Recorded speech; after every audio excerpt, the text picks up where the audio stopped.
The wrestling family has lost a lot of its members lately. I'm thinking Mad Dog Vachon, Nick Bockwinkel,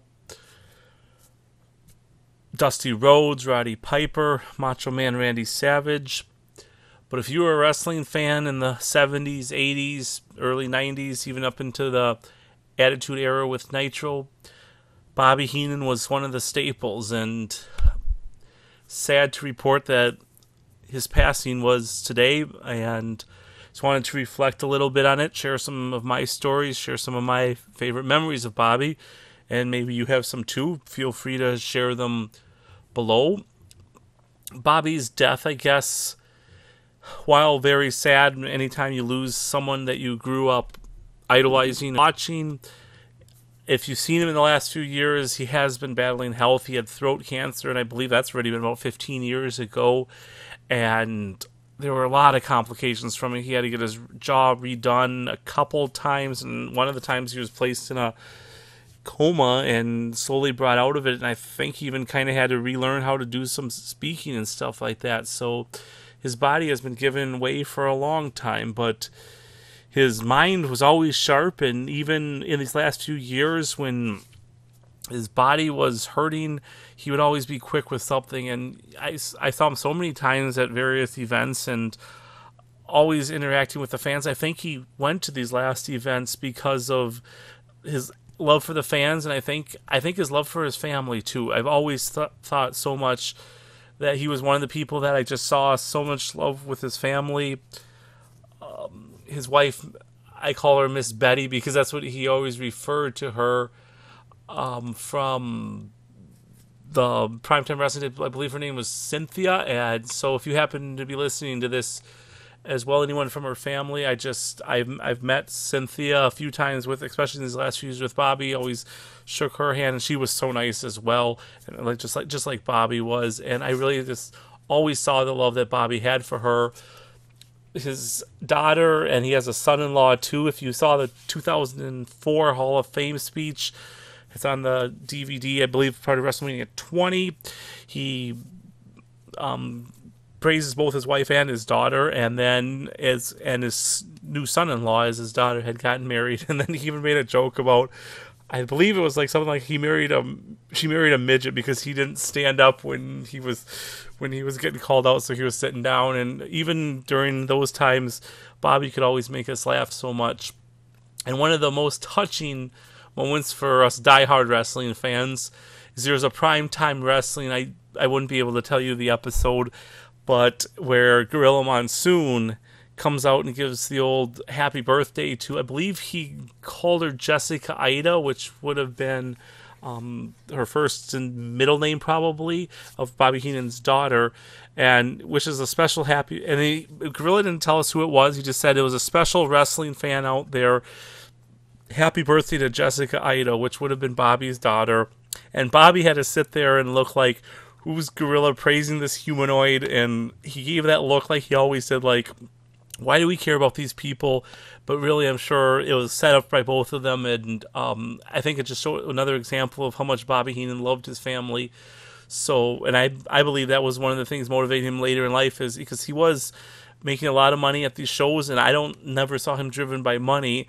I saw him driven by the love of the fans, and probably just, this is one more way he could give something to his family for the future. So yeah, wow. I mean, what a great guy. And like I said, and even as his body and his throat were giving out and stuff at the end, if you were able to talk to him for a little while, even you could tell his mind was still sharp, and he was still witty, and would give you a jab if he thought you deserved it, and everything else like that. So I really didn't plan a whole bunch of stuff, so this stuff might kind of go in all order, but I just wanted to kind of talk about what I remember about Bobby Heenan's career and what it meant to me. And yeah, so he started, I mean, his first major promotion was the AWA, and that was like from sometime in the mid-70s to about 84 before Vince took him to WWF. And great in the AWA. He had his first Weasel suit match in the AWA. I believe that was against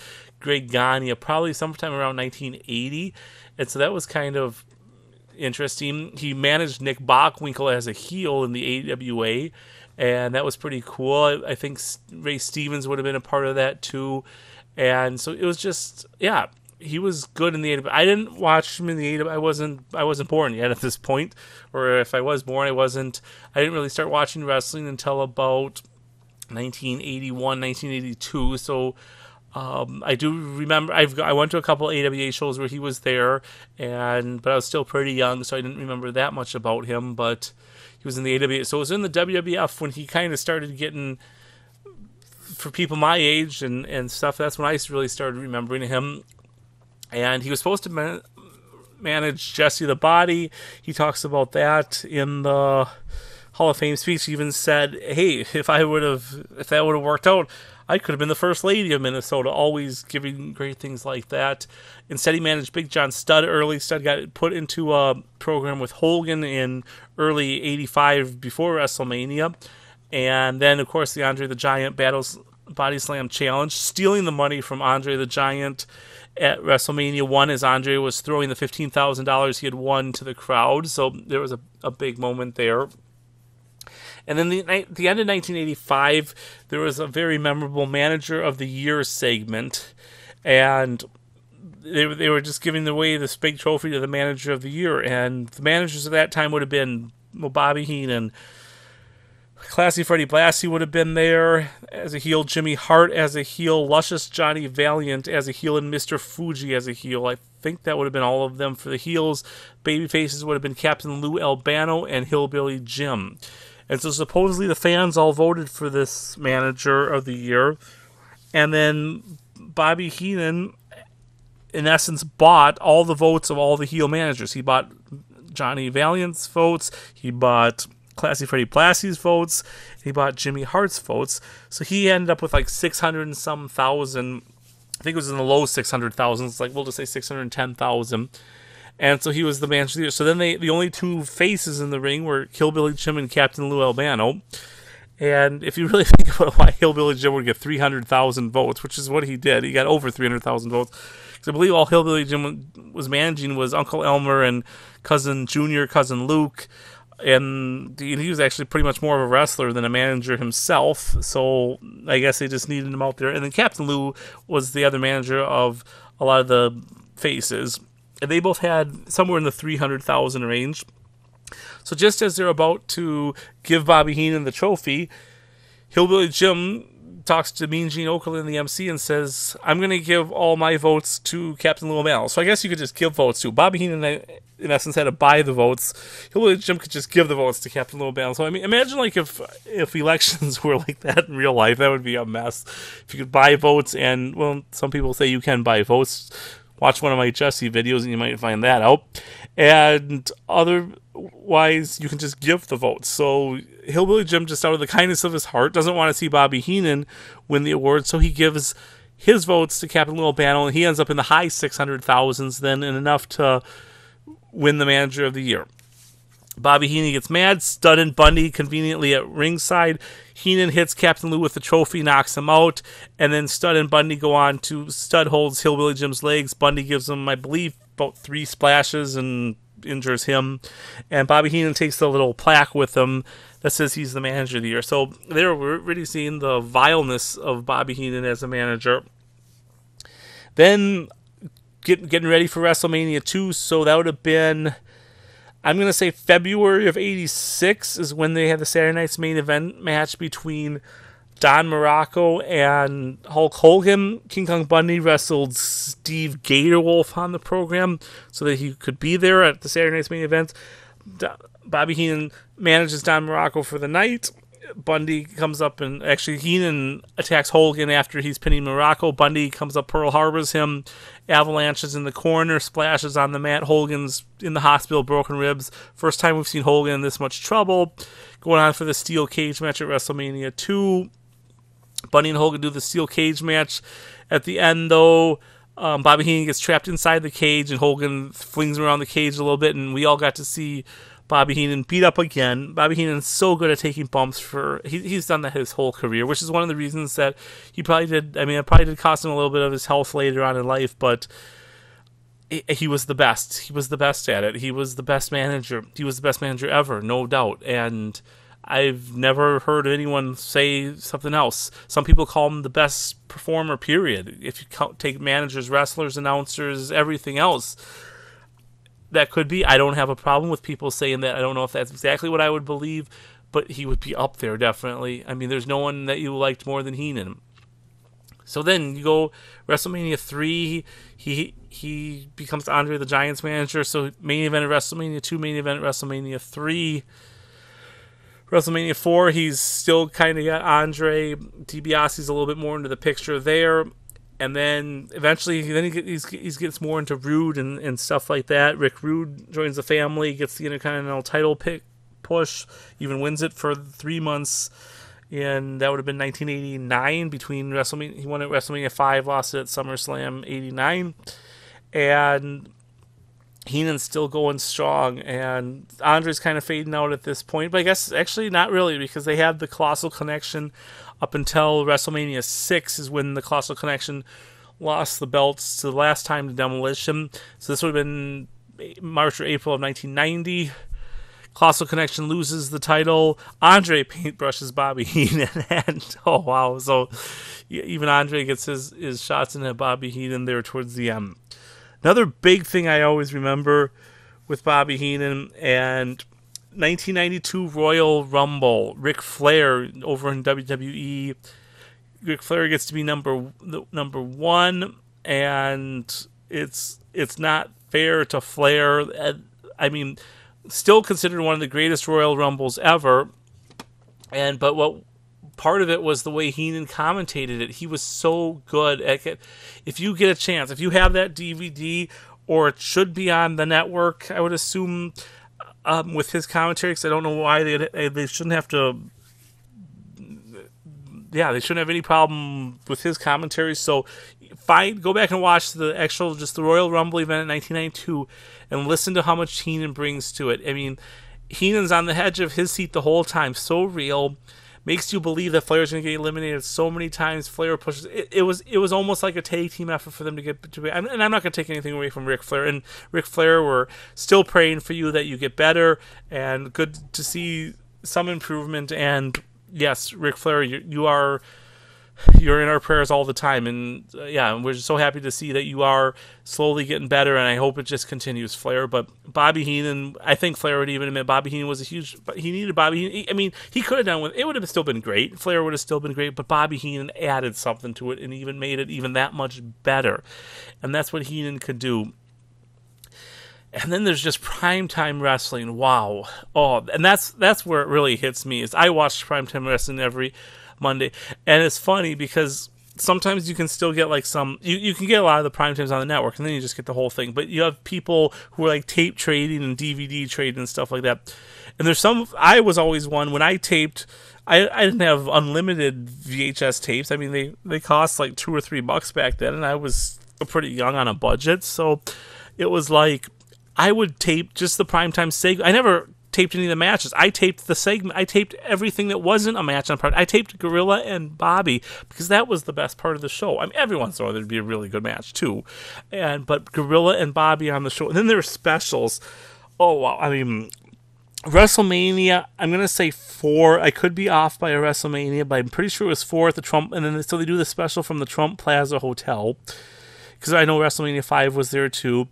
And so from the very beginning, Bobby's trying to get in, and then can't get in because they don't have a reservation for him because Miss Betty obviously didn't do it right. So he starts yelling at the desk clerk. The security comes. Gorilla takes care of the situation, invites Bobby up to his suite, but then tells Bobby he can't be stealing all the amenities from the suite and stuff like that. Oh, Bobby Heenan in that way. Bobby Heenan helping Tony Schiavone, or helping Brother Love steal Tony Schiavone's chips at a primetime show by saying, "Hey, look, there's a big winner over there." You had the movie set where, and that was a weird one where Bobby had to do all the stunts and stuff like that, and he kept getting hit by things like that. So many of those specials. You had there was one on the boat, and Bobby Heenan pretended that he owned a yacht and was taking Gorilla out to it, and just yeah, a lot of these are popping up on the network now too. Just any of the specials with Bobby Heenan definitely worth it. You had him and Piper there for a while going at it. Bobby had to move to Studio B. You had the Christmas one where pretty used that to get rid of Piper, and then of course the Bobby Heenan show. Wow, I mean, yes, it was pretty bad, but it was still Bobby Heenan, and I still wish they would have done more of them because I still enjoy it today. We got to see Jameson Winger, who is just an awesome foil to Bobby Heenan. He would be on some of the later studio prime times where they had the live studio audience then. But 4 episodes of the Bobby Heenan show, Jameson Winger being his co-host. They had the really old stripper. They had the person who could whistle through his nose, I think it was. Oh, they had the daughter and mother team, and they did like really, really bad stand-up comedy and songs. I think I can remember like a Virgin or something. Oh, what else did they have? I can't even think of some of the other, but the guests were just horrible. Oh, and then of course you had the Oinkettes, which were the Rosati sisters, and doing everything there too. Bobby would get them all dancing, and that one time at the very end, he had the Oinkettes out dancing, the person blowing through his nose, everything else, and yeah, it was amazing. It was just amazing. And Bobby Heenan show, 4 great episodes, some of the most classic stuff of all time, all the primetime wrestlings. How can you go wrong there? And always known as the cheapskate to Gorilla Monsoon and everything else. So primetime, I'm just trying to think, is there any other primetime things I want to mention? Like I said, I didn't plan, I just got home and wanted to put something up right away, so bear with me here as I kind of am thinking this stuff's all coming from memory right now. There's no way to look up anything at this point, and so that just shows how much influence he had on me, because I can remember all this just because I enjoyed. I mean, a lot of it I have seen since then, but this is the stuff I enjoyed so much. And yeah, the ones at the casino were always good, and yeah, always cheap. And well, the one time Gorilla was going to give him a present, and then he didn't accept it, and then it turned out it was going to be $1,000 bill. But then DiBiase came and gave him $1,000 chip, so that was kind of cool. And then the time where he gave Gorilla the present, and it was all the free soaps and stuff from the hotel. So kind of another cheapskate moment there. There was one where they were at the Sky Dome. That would have been for WrestleMania 6. Yeah, a lot at casinos and stuff like that. One where he lost a lot, and he said, "Don't hit me." I mean, he lost in blackjack, and he was complaining that he said, "Don't hit me," and it really was "hit me." And so there was just that, to always getting them in trouble of some kind. Gorilla always having to bail them out, and yeah. So that was through primetime wrestling. Though I guess we went into Raw. And then was Bobby Heenan couldn't get into Raw. He dressed as a rabbi type guy, dressed as a woman, trying to always sneak into Raw, being Rob Bartlett's mother or whatever. And that was kind of where they left him. And Gorilla kicked him out and said good riddance to him. A very sad day as he left the WWF that day. And if you go back and read some of the stuff, and I believe it's in his book or on his shoot interviews and stuff like that, he kind of talks about how sad it was. But he was just so burnt out. He needed something a little easier. He went to WCW Nitro, was a big part of Nitro. Had the big controversy when Gorilla died, how he wanted to pay more tribute to him. But at that time, they were so much in the Monday Night Wars, it was really hard. The time where Brian Pillman snuck up behind him and didn't really do it on purpose, but didn't realize that you weren't supposed to touch it because he had neck surgery, and Bobby Heenan ended up swearing on the air.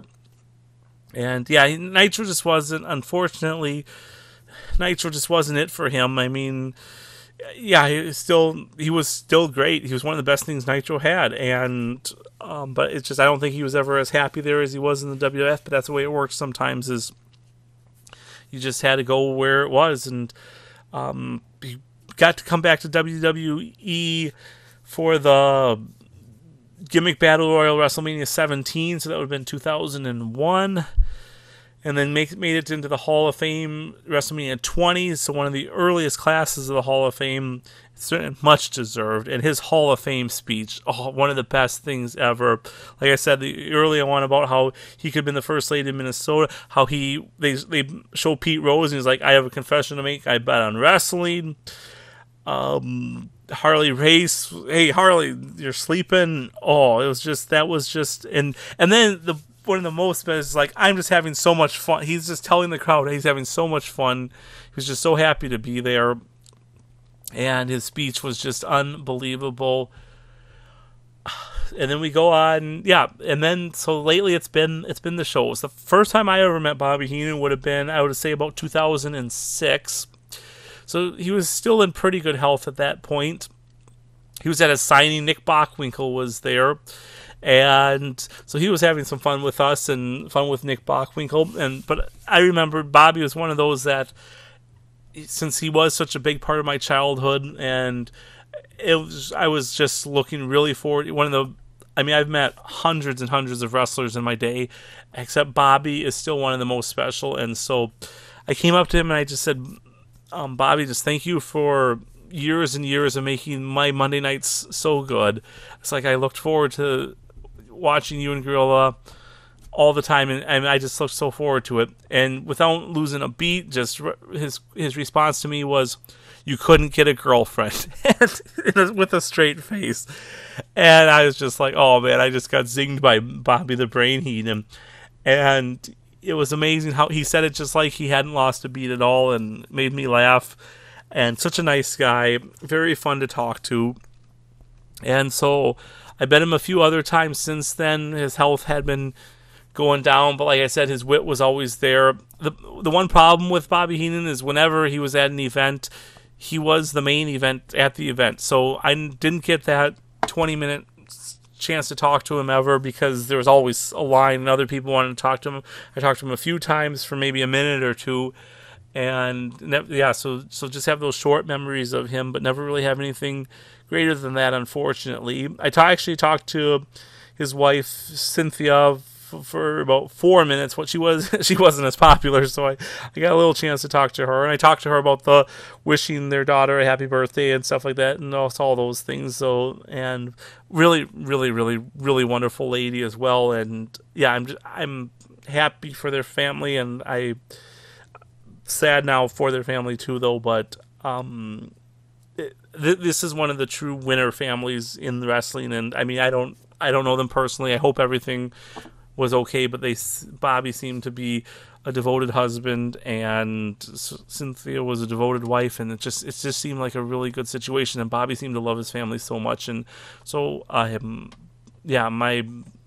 condolences to all of them, and they seem like a wonderful, wonderful family, and I'm just so thankful that I even got a small peek into Bobby Heenan's life, and that he could entertain me for so long, but that seems like what he wanted to do in life was to entertain us as fans. Harley Race one time told me a Bobby Heenan story about how they were at the Indianapolis 500 together, and they might have been partaking a little bit in the finer things in life, and Bobby might have had a few drinks, and then he wanted to go on the track during the Indianapolis 500, so Harley kind of had to stop him from that. But Harley had so much respect for Bobby Heenan too, and doing that. Nick Bockwinkel had so much respect. Everyone that I ever ran into had so much respect for Bobby Heenan, and he was considered one of the greatest of all time in anything. And I've almost in every manager list I've ever seen, he was considered the greatest manager of all time. So, I mean, I'm sure I have a few more stories. I guess 2010 lockdown, he was at the TNA event in St. Louis for Lockdown 2010. I got to meet him with some of the legends: Dory Funk Jr., Baron Von Raschke. I believe Harley Race was there, and Jimmy Hart.